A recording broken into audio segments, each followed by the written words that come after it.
Hello दोस्तों, ज़ट TV की दिलचस्प वीडियोस में आप सबको खुश आमदीद। आज हम आपको एक ऐसे कंट्री की सैर करवा रहे हैं जो दुनिया के आखिरी किनारे पर वाक़या है, जिसे लैंड ऑफ सनराइज या चढ़ते सूरज की सरजमीन कहा जाता है। यहाँ जादुई गारों में आखिर ऐसा क्या पाया जाता है जिसे देखने के लिए लोग बड़ी तादाद में आते हैं। ये वाटरफॉल्स और झीलों की सरजमीन है। आप किसी भी तरफ निकल जाए, पानी से जरूर मुलाकात होगी। यहाँ ऐसे परिंदे और जानवर पाए जाते हैं जो दुनिया में कहीं और नहीं पाए जाते। यूरोप के नए नवेले जोड़े यहाँ क्यों आते हैं? जी हाँ दोस्तों, हम बात कर रहे हैं केविस के देश खूबसूरत मुल्क न्यूजीलैंड की।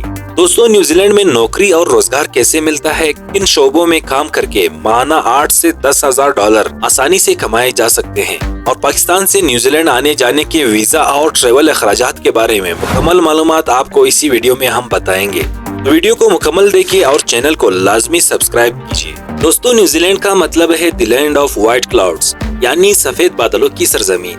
2 बड़े जजीरों और कई छोटे जजीरों पर मुश्तमिल खूबसूरत तरीन कंट्री न्यूजीलैंड, जो बैरल कायल के जनूबी हिस्से में वाक़या है, और ये ऑस्ट्रेलिया से सिर्फ 1200 किलोमीटर के फासले पर है। न्यूजीलैंड के नाम को आप क्रिकेट की दुनिया में तो जानते ही होंगे, लेकिन आप ये जानकर हैरान रह जाएंगे कि दुनिया में सबसे पहले सूरज जिस मुल्क से निकलता है वो न्यूजीलैंड ही है। न्यूजीलैंड का कोई हिस्सा समंदर से 128 किलोमीटर से ज्यादा दूर नहीं। यहाँ जानवर 95% और इंसान 5% है। इस मुल्क का शुमार दुनिया के सबसे कम करप्ट ममालिक में होता है। ये जानकर हैरान रह जाएंगे कि दुनिया में सिर्फ 2 ही मुल्क ऐसे हैं जिनके एक नहीं बल्कि 2 कौमी तराने हैं। एक डेनमार्क और दूसरा है New Zealand. Nelson Lakes National Park में वाक़या नीली झील दुनिया की साफ तरीन झीलों में से एक है। न्यूजीलैंड में जून और जुलाई में सर्दी होती है। ये महीने न्यूजीलैंड के मौसम सरमा का हिस्सा है। हमसाया मुल्क ऑस्ट्रेलिया में दुनिया के खतरनाक तरीन सांप पाए जाते हैं, मगर हैरान कुन तौर पर न्यूजीलैंड में सांप नहीं पाए जाते।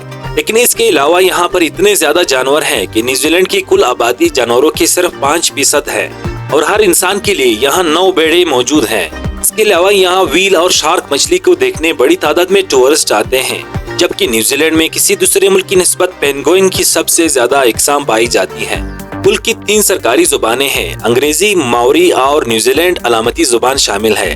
न्यूजीलैंड 2 हिस्से नॉर्थ और साउथ लैंड पर मुश्तमिल है। नॉर्थ लैंड एक ऐसी जगह है जिस पर लोग शहरों की शक्ल में आबाद हैं, और साउथ लैंड में सिर्फ चरागाहें हैं और हरे भरे जंगल मौजूद हैं। दुनिया की बुलंद तरीन चोटी माउंट एवरेस्ट सर करने वाला पहला फर्द सर एडमंड हिलरी का ताल्लुक न्यूजीलैंड से ही था। न्यूजीलैंड के कुदरती मनाजिर में बर्फानी पहाड़, गहरे नीले झील और खूबसूरत साहिल शामिल हैं। माउंट कोक न्यूजीलैंड का सबसे बुलंद पहाड़ है। न्यूजीलैंड की आबादी तकरीबन 50 लाख है। ये आबादी मुख्तलिफ शहरों और देहाती इलाकों में बटी हुई है, जिनमें ऑकलैंड सबसे बड़ा शहर है। आबादी की ज्यादातर तादाद शुमाली जजीरे में ही रहती है। माओरी सकाफत न्यूजीलैंड की अहम सकाफती खुसूसियात है। कीवी परिंदा न्यूजीलैंड की कौमी अलामत है, जो दुनिया में कहीं और नहीं पाया जाता। ये एक ऐसा परिंदा है जो उड़ने के काबिल नहीं और अपनी जिसामत के एतबार से सबसे बड़ा अंडा देता है। न्यूजीलैंड में रग्बी सबसे मकबूल खेल है और इनकी कौमी टीम ऑल ब्लैक्स दुनिया भर में मशहूर है। इसके अलावा क्रिकेट खेल भी न्यूजीलैंड में बहुत मशहूर है। यहाँ पर होली फ्राइडे, क्रिसमस और ईस्टर वाले दिन टीवी पर कोई एडवर्टाइजमेंट नहीं दिखाई जाती। New Zealand Lord of the rings और होबर्ट जैसी फिल्मों की शूटिंग के लिए भी मशहूर है।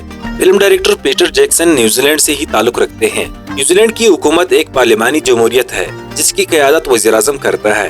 यहाँ की मईशत में ज़राअत का बड़ा हिस्सा है, खास तौर पर दूध, गोश्त और कीवी फल की पैदावार के लिए मशहूर है। न्यूजीलैंड में मादनी वसाइल लिमिटेड है, लेकिन सोना, चांदी और कोयला कुछ अहम मादनियात की पैदावार यहाँ होती है। न्यूजीलैंड की मईशत ज़राअत, टूरिज्म और सर्विस सेक्टर पर मुनहसर है। न्यूजीलैंड दुनिया में दूध और गोश्त की बड़ी बरामद कुनिंदगान में से एक है। यहाँ पर पैसिफिक कल्चर त्योहार भी मनाया जाता है, जो मार्च के पहले हफ्ते में जारी रहता है, जहाँ पर म्यूजिक कंसर्ट्स के साथ फूड फेस्टिवल भी जारी रहते हैं। और उन फेस्टिवल में जाने का आप कभी सोचना भी मत, क्योंकि यहाँ पर ऐसे कीड़े और जिंदा जानवरों को खाते हुए लोग नजर आते हैं। ये देखते ही आपको उल्टी आनी शुरू हो जाएगी। न्यूजीलैंड में बसने वाले लोग जानवरों से बेहद मोहब्बत करते हैं। दोस्तों, कहा जाता है कि हजारों साल पहले एक आतिशफिशा के फटने से न्यूजीलैंड वजूद में आया है। इसके इर्द गिर्द 600 और जजीरे भी मौजूद हैं, और यहाँ पर बहुत ज्यादा आतिशफिशा पहाड़ पाए जाते हैं। न्यूजीलैंड में हल्के फुल्के ज़लज़ले हर वक्त आते रहते हैं, और यहाँ के लोग इसके आदी हो गए हैं। दोस्तों, अगर आपको ब्यूटी विद कंफर्ट जोन चाहिए तो आपको न्यूजीलैंड से बेहतर कोई जगह नहीं मिल सकती। यूरोप से हजारों की तादाद में लोग न्यूजीलैंड में हनीमून मनाने आते हैं। اور یہاں پر اپنے پارٹنر کے ساتھ نیلے پانی کی جھیلوں میں کھلے آسمان تلے وقت گزارتے ہیں۔ یہاں کے لوگ اپنی زمین سے بہت زیادہ جڑے ہوتے ہیں۔ یہی وجہ ہے کہ یہاں ہر سال ارتھ فیسٹیول منایا جاتا ہے، جس میں لوگ اپنے گھروں سے نکل کر سرسبز پہاڑی چراگاہوں اور قدرتی مناظر پر آ جاتے ہیں۔ وہاں پر کیمپ لگاتے ہیں، کھانے بناتے ہیں اور رات کو میوزک کنسرٹ بھی ہوتا ہے۔ نیوزی لینڈ میں ٹریفک کا نظام بہت ہی آرگنائز ہے، لیکن یہاں میٹرو سسٹم بالکل نہیں ہے۔ تاہم پبلک ٹرانسپورٹ، بسیں اور ٹرینیں بہترین ہیں۔ ریلوے نظام ملک کے مختلف حصوں کو جوڑتا ہے۔ نیوزی لینڈ کا موسم معتدل ہے، جہاں شمالی جزیرہ گرم اور جنوبی جزیرہ سرد ہوتا ہے۔ یہاں کی کرنسی نیوزی لینڈ ڈالر ہے اور ایک نیوزی لینڈ ڈالر تقریباً 185 پاکستانی روپوں کے برابر ہے۔ نیوزی لینڈ میں ویٹومو گلورم کیوز ایک مخصوص مقام ہے، جہاں غار کی چھتوں پر ہزاروں گلو ورم چمکتے ہیں اور نیلی روشنی پھیلاتے ہیں۔ یہ جگہ ٹورسٹ کو ایک جادوئی اور منفرد تجربہ فراہم کرتی ہے۔ گائیڈڈ ٹورز میں ان غاروں کی تاریخ اور گلو ورم کی زندگی کے بارے میں معلومات فراہم کی جاتی ہے۔ دوستو، اگر نیوزی لینڈ کی تاریخ پر نظر دوڑائے تو نیوزی لینڈ میں پہلے ماوری لوگ رہتے تھے، جو مقامی قبائل تھے۔ جغرافیائی تبدیلیوں کی وجہ سے نیوزی لینڈ کا باقی دنیا سے رابطہ ختم ہو گیا تھا۔ بعد میں یورپی لوگ یہاں آئے اور حملہ کر کے ماوری قبائل کو غلام بنا لیا۔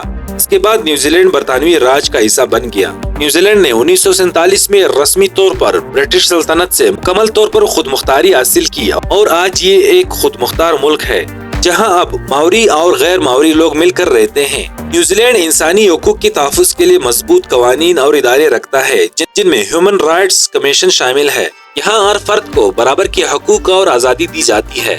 دوستو، کچھ سال قبل مسجد میں ایک نسل پرست کی فائرنگ کی وجہ سے 50 کے لگ بھگ مسلمان شہید ہو گئے اور اتنے ہی زخمی ہو گئے تھے، جس کے بعد یہاں کی وزیر اعظم جسندہ مسلمانوں کے ساتھ اظہار تعزیت کے لیے آئیں اور ایسے قانون سازی کی کہ اسلحہ اور ہتھیار عام آدمی کی پہنچ سے بہت دور ہو جائے۔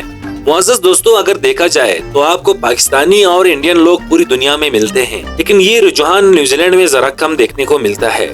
شاید وہ اس بات سے لا علم ہے کہ نیوزی لینڈ میں کام کر کے اچھی خاصی ارننگ کی جا سکتی ہے، کیونکہ نیوزی لینڈ کے قانون کے مطابق خواہ آپ کوئی بھی کام کر رہے ہوں، اس کی سیلری گھنٹے کے حساب سے بنتی ہے اور 1 گھنٹے کام کرنے پر یہاں 23 نیوزی لینڈ ڈالرز ملتے ہیں۔